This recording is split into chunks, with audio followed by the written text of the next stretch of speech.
Hello everyone, बात Canada study visa की करें तो एक तो बहुत खास रहता है कोर्स सिलेक्शन और दूसरा सबसे बड़ा सवाल स्टूडेंट्स का रहता है प्रोविंस सिलेक्शन। तो आज हम इसी पर बात करने जा रहे हैं कि अगर आप कनाडा स्टडी वीज़ा का मन बना रहे हैं तो किन किन बातों का ध्यान रखते हुए आपको प्रोविंस की सिलेक्शन करनी चाहिए। ये नहीं सोचना चाहिए कि हमारा कौन सा रिश्तेदार कहाँ पर है, हम कहाँ जाकर रह सकते हैं, हमें कोई परेशानी नहीं आएगी। आपने जहाँ भी जाना है आपको ये ज़रूर देखना चाहिए कि आगे चलकर हमें अच्छी अपॉर्चुनिटीज़ कहाँ मिलेंगी।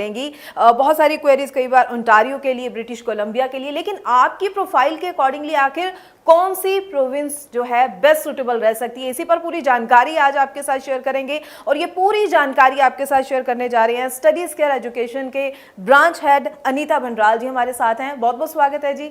Thank you so much ma'am. तो अनीता जी, सबसे पहले जो मैं कनाडा स्टडी वीज़ा की आज बात कर ही रही हूँ, हम प्रोविंस की बात कर रहे हैं। पहले मैं स्टूडेंट्स को ये भी बता दूं कि स्टडीज़ केयर एजुकेशन जो है पैन इंडिया इनके ऑफिसेज हैं और जो स्टूडेंट्स चंडीगढ़ में भी इनका मेन ऑफिस है, उसके बारे में भी पूरी जानकारी आपको ज़रूर देंगे। और पंजाब में जलंधर, लुधियाना में भी ऑफिसेज हैं और लगातार नंबर भी डिस्प्ले रहेगा ताकि कोई भी सवाल आपके मन में आए तो आप तुरंत जो है इस नंबर पर कॉल कीजिए और पूरी जानकारी ज़रूर लीजिए। अनीता जी, प्रोविंस की बात आती है, स्टूडेंट आपके पास पहुंचता है, हर स्टूडेंट ने पहले अपना मन जरूर बनाया होता है कि मैंने इस प्रोविंस के लिए अप्लाई करना है, लेकिन आप कैसे मैच करवाते हैं प्रोफाइल के साथ प्रोविंस, और स्टूडेंट जो है कहां पर गलती कर जाता है प्रोविंस की सिलेक्शन पर? जी बिल्कुल सही सवाल है मैम, क्योंकि हम जैसे ही स्टूडेंट से मिलते हैं तो स्टूडेंट जब अपने घर से चलता है तो वो एक माइंडसेट उसका होता है कि मुझे ब्रिटिश कोलंबिया जाना है या फिर मुझे वैंकूवर जाना है, मुझे सरी जाना है, टोरंटो जाना है। क्यों? क्योंकि मेरा कोई फ्रेंड वहाँ पे रह रहा है, मेरा कोई रिश्तेदार वहाँ पे रह रहा है। वहाँ पे वो कनाडा की जो सबसे इम्पॉर्टेंट चीज़ है दैट्स द कोर्स रेलेवेंसी,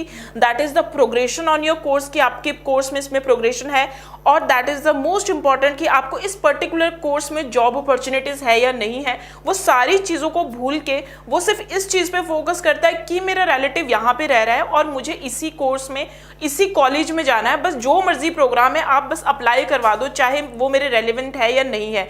तो ये बहुत बड़ी गलती है स्टूडेंट्स, ये चीज़ का आपको बहुत ज़्यादा ध्यान रखना है। हमें प्रोविंसेस को समझना पड़ेगा। अभी आप लोगों ने बहुत सारी सोशल मीडिया में भी एक चीज़ ऑब्जर्व कर रखी होगी कि बहुत सारी न्यूज़ आ रही है कि कनाडा में जॉब्स की कमी है। उसका भी एक मेन रीज़न क्या है वो भी मैं आपको इसी शो के माध्यम से आप सबको बताना चाहती हूँ। बेसिकली हर प्रोविंस में कोर्सेज का अपना एक मतलब है। लेट सपोज अगर आप ओंटारियो जा रहे हो तो we know Ontario, Ontario is known for the technical education. हम ओंटारियो को एक टेक्निकल हब भी कहते हैं। अगर आपने कभी भी कनाडा में R&D कर रखी होगी, if you are planning to apply in Canada, तो आपने ओंटारियो में कोर्सेज नोटिस किए होंगे, programs related computer system technician, mechanical engineering technician, electromechanical engineering technician, something related to the technical.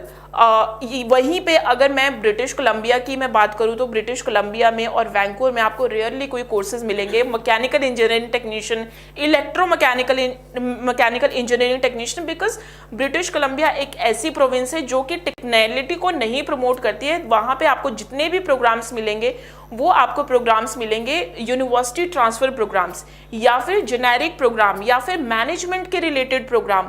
अब लेट सपोज आपकी प्रोफाइल सूटेबल है किसी technical course के लिए, क्योंकि कनाडा एक ऐसी डेस्टिनेशन है जहाँ पे कोई इंटरव्यू नहीं आपका होगा, अगर होगा वो भी बहुत रेयर।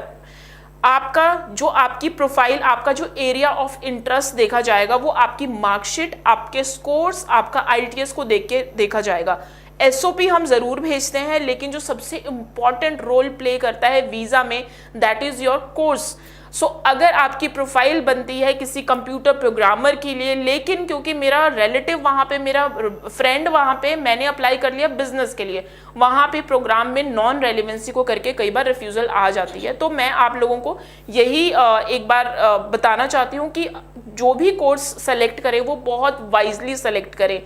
अगर आप किसी कंसल्टेंट के साथ भी अगर आप अपना कोर्स डिस्कस कर रहे हैं तो इस चीज़ को ध्यान में रखिए। उसी तरह से हम बात करते हैं कुछ रीजनल एरिया में भी है कनाडा में।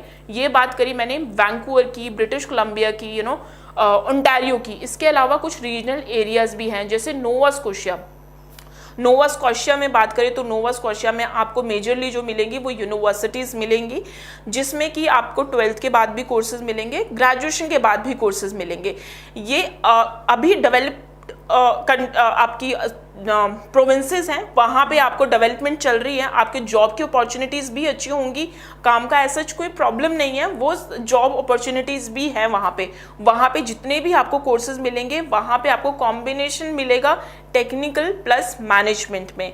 बात करते हैं न्यू ब्रंसविक की। न्यू ब्रंसविक में भी इस टाइम पे बहुत ज़्यादा जो कोर्सेज हैं वो बहुत पॉपुलर हैं, वहाँ पे भी दोनों ही आपके मैनेजमेंट प्लस टेक्निकल वाले कोर्सेज मिलेंगे। लेकिन अगर आप ब्रिटिश कोलंबिया एंड ओंटारियो को कंपेयर कर रहे हो, दोनों ही चीज़ें बहुत ज़्यादा डिफरेंट है, क्योंकि अब इंटरनेशनल कैपिंग भी लग चुकी है और अब एक प्रॉपर कोटा भी है हर प्रोविंस का, तो उसके आप प्रोग्राम रेलेवेंसी का अब खास ध्यान रखें। इसके अलावा अगर आपको कोई भी आपको जानकारी चाहिए अपने कोर्स के रिलेटेड, आप जो नंबर स्क्रीन पे आपको दिख रहा है, you can call us and you can discuss your profile according. Anita ji, आप ज़रूर अपने चंडीगढ़ ऑफिस के बारे में भी स्टूडेंट्स को ज़रूर बताइए, जब स्टूडेंट आपके पास आना चाहे पूरी जानकारी के लिए कौन कौन से डॉक्यूमेंट्स भी ज़रूर लेकर आए, और क्या किस तरह से आप क्या ऑनलाइन भी स्टूडेंट को काउंसलिंग देते हैं, आप पूरा अपना चंडीगढ़ ऑफिस के बारे में भी ज़रूर बताइएगा।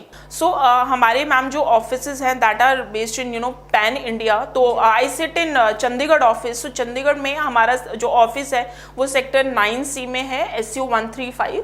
वहाँ पे आप आके आप विजिट कर सकते हैं। जब भी आप प्रोफाइल असेसमेंट के लिए आए तो मेक श्योर आप अपने सारे डॉक्यूमेंट्स, आपके एकेडमिक्स एंड आइल्स वो खास कर लेके आए, सो दैट हम वन गो में ही आपके असेसमेंट करके आपकी एप्लीकेशन अप्लाई करें।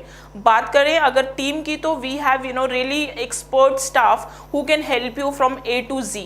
अभी बहुत सारे कंसल्टेंट्स में मैंने ये देखा है कि लोग जाते हैं काउंसलिंग के लिए, वो काउंसलर कोई और होता है, एडमिशन एग्जीक्यूटिव कोई और होता है, वीज़ाज कोई और करता है। वहाँ पे क्या होता है, स्टूडेंट को बहुत ज़्यादा कन्फ्यूजन हो जाती है, क्योंकि जो भी उसने इंस्ट्रक्शन दी होगी वो A को दी होगी, अल्टीमेटली उसका जो केस प्रोसेस करना है वो Z काउंसलर ने करना है, वो डिपार्टमेंट वाइज बटा हुआ है। लेकिन यहाँ पे आपको ये होगा कि आपके पास वन पॉइंट ऑफ कॉन्टैक्ट होगा, सो दैट आपकी कम्युनिकेशन बिल्कुल स्मूदर तरीके से रहे।